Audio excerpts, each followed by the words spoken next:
Cookery சேனலை பார்த்து யார் வேணாலும் சமையல் பண்ணலாம். ஆனா சுவையான சமையல் பண்றது எப்படி?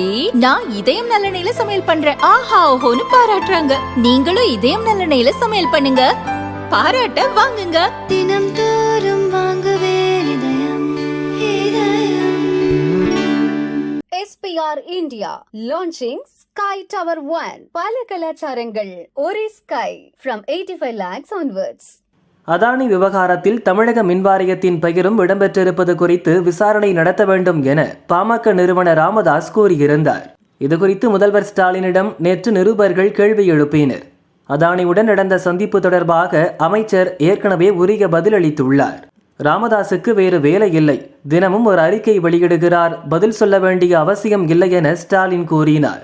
ஸ்டாலினின் கோபம் குறித்து பாமக வட்டாரங்கள் கூறியதாவது: விழுப்புரம் வழுதரெட்டியில் 21 சமூக போராளிகளுக்கான மணிமண்டபத்தை வரும் 29 ஸ்டாலின் திறந்து வைக்க உள்ளார்.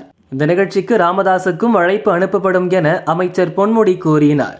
ஆனால் முதலில் வன்னியர் இடஒதுக்கீடு தொடர்பான அழுத்தத்துக்கு பதில் கொடுங்கள் என தமிழக அரசை நோக்கி ராமதாஸ் கோரிக்கை விடுத்தார்.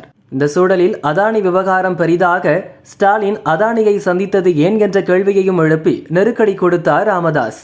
மணிமண்டப விழாவுக்கு அழைப்பு விடுத்தும் இடஒதுக்கீட்டை வலியுறுத்தியதோடு அதானி பிரச்சனையை வேறு கிளப்புகிறாரே என ஸ்டாலினுக்கு கோபம் ஏற்பட்டது.